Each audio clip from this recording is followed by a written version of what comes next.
All right, here's our video today. How two gases make liquid water. And I'm sure we know those two gases to make dihydrogen monoxide. Fancy word for water. And look at that nice water, that nice wave, kind of like a Hawaii Five-O theme there. So let's look at those two gases. We know, let's get our pen first of all. Let me use red. So we know we need the lightest in the universe, the lightest element in the universe. And that's, of course, hydrogen. And the most abundant, right? And another light element, oxygen, which we need. We need oxygen, we need hydrogen, carbon, and so forth. So these two elements that we know them as gases, but they can also be liquids, they can also be solids. You need extreme cold temperatures to get liquid hydrogen and liquid oxygen. And we'll talk about that. So anyway, we did say that this water was dihydrogen, dihydrogen monoxide. Dihydrogen monoxide, just a fancy name. So how do we get these two? How do these two gases make H2O? How do we do it? And not only do they make this liquid that we know that we need for life, but the liquid itself is dense. So how do they do it? So let's look. First of all, we know something. Let's get a clean page first of all. Let's get a clean. Let's change the pen too. I'll use blue for water. So we know that atoms come together, right? Atoms come together to make compounds. Two different atoms coming together, they'll form a compound. If you think about water, this drop of water here, bad drop of water, but this one drop of water is going to have billions of atoms. More than billions. We could say billions of compounds. So let's look at the chemical equation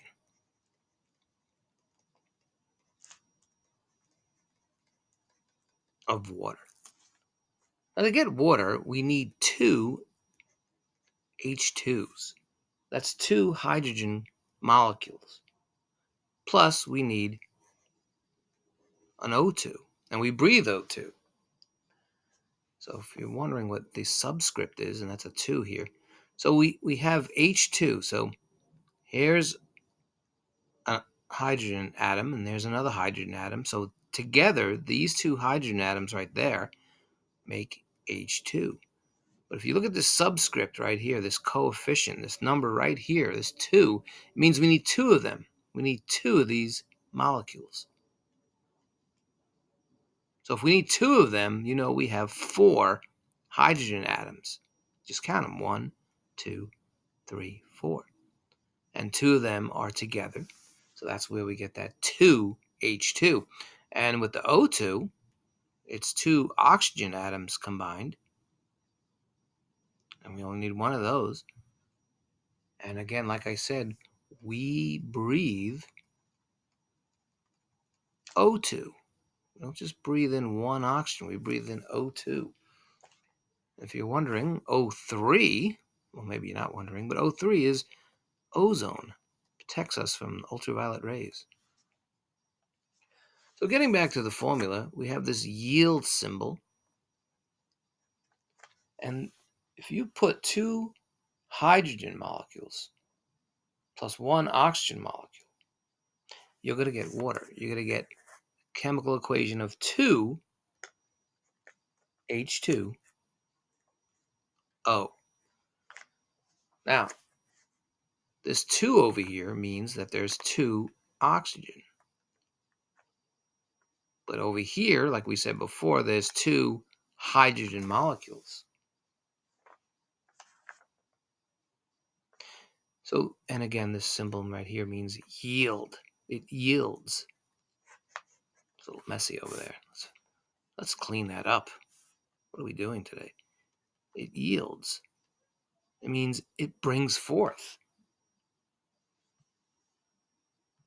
So let me clear that out and do it again just in case it's a little confusing for you. And we'll change the pen also. So again, the chemical equation, we need 2 hydrogen molecules. That's why it's H2. Plus we need O2. And that will yield 2 H2O. On this side, on the left side, these are the reactants. And on this side are the products. So if you take hydrogen and oxygen, put it together, you're going to get water. Now, if you do have hydrogen and oxygen, it doesn't mean you're going to get water. You need something to jumpstart this. You need a catalyst. So we need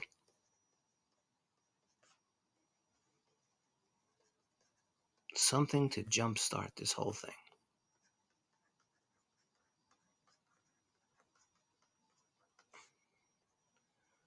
And what is that called? Well, we need a catalyst. That's something that jumpstarts something. A catalyst, right?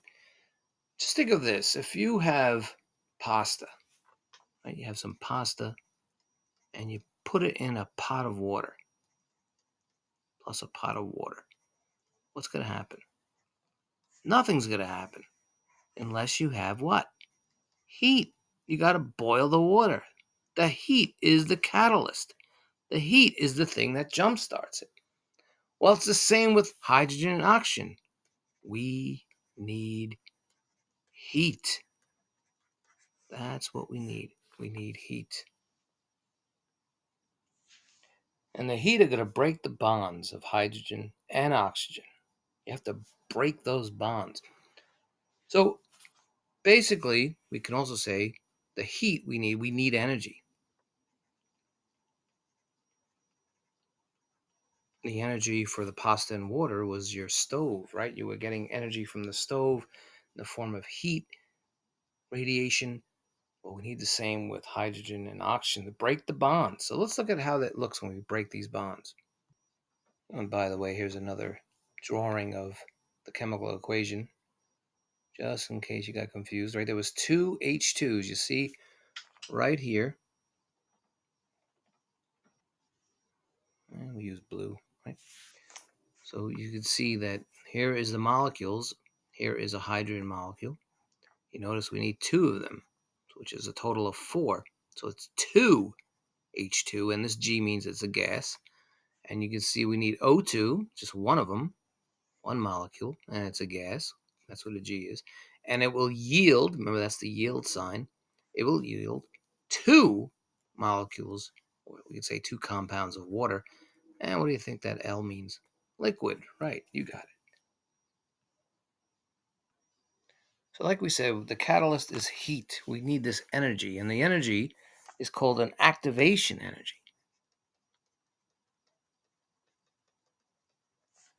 And that activation energy is going to jumpstart this whole process and break the bonds. So that's very key word here, is to break the bonds so they can be free. And once they're free, they'll join each other. It looks like Mickey Mouse ears over here. This is a covalent bond. It's a covalent bond because they're sharing electrons. Let's get our red pen here. So they're sharing electrons. And oxygen is actually grabbing more of it. So even though they're sharing it, oxygen, it's closer to oxygen. So oxygen becomes slightly negative, where hydrogen becomes slightly positive. And when they form this molecule, they're going to have this polarity, a strong polarity that makes water very adhesive. It sticks to other things. When you jump in the pool and you get out, you're wet because water is sticking to you. It has this polarity. It's also cohesive. It sticks to other water molecules. So when we're talking about these bonds, let's get a clean page again. We'll make a bond of hydrogen if we get our pen going. Let's use purple. So here it is. We have a hydrogen bond that must be broken. If it's not broken, hydrogen will not react with oxygen. And once it's broken, you can see that now you have these 4 hydrogen atoms ready to play, right? And here would be the oxygen, and oxygen's, again, much bigger.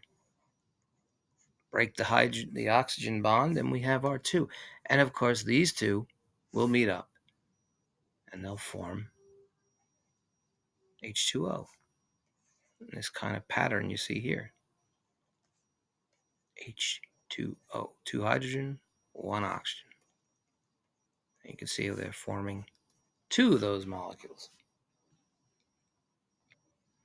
By the way, it took that heat to break these bonds. Once you get water, the water is very hot. And when it cools down, it's going to be water vapor, and it will cool down and will condense into a liquid. Going back, just one more thing. Let's go back to that picture. Well, I should write that actually down. Remember, when these bonds are broken, the water produced eventually, the water will be very hot. Keep that in mind. And again, this is a covalent bond that you see here. Covalent. Again, hydrogen becomes slightly positive. Oxygen becomes slightly negative. They are sharing electrons. And here's a Bohr model from Niels Bohr. He made this model of elements. This is oxygen. You notice it has 6 electrons in its valence electrons. These are the electrons in its last shell or orbit or cloud, if you want to call it. So oxygen could fit 2 more electrons. It could put 2 more, and it's getting them from hydrogen. So it can fit 2 more because remember, if you don't remember, there's the octet rule, where on the second orbit, remember these rings are orbits or rings or clouds, you can fit up to 8. So oxygen needs 2 more, and it gets it from hydrogen. But it's not stealing it from hydrogen, it's sharing it. So it's sharing the electron. And that's a bad representation of water, but you get it. But a water molecule is bent, so it would be more like this. Or like that. Or, if you want to do Mickey Mouse ears, it could be like that. So again, they're sharing electrons, so you can see that oxygen in its second shell satisfies the octet rule somewhat, and it becomes slightly negative. And again, the hydrogen becomes slightly positive, and there is a polarity there. So this is a covalent bond. It's not an ionic bond, as you can see with other things like salts. And they're joining like a magnet. Very strong bond. So just to review here, if you need more information on the octet rule, I have videos on the octet rule and how electrons will fill in certain clouds or orbits or rings on each element. Again, oxygen is trying to get to 8. It has 6 on its outer shell, and those are called the valence electrons. And it shares it. It's getting it from hydrogen, and they form a very strong bond like a magnet. So you have these 2 gases, hydrogen and oxygen, which, they also could be liquid. Liquid hydrogen goes to negative 423 degrees Fahrenheit. So if you get to 423 degrees Fahrenheit, well, good luck on that. That's colder than Pluto. You'll get liquid hydrogen. And you can get solid hydrogen if you go even colder than that. So oxygen and hydrogen can become solids. Remember, they can become any state of matter because they're elements. But we know them as gases. And when you take these 2 gases, you put them together on Earth, you get liquid water. All right, that's our video today.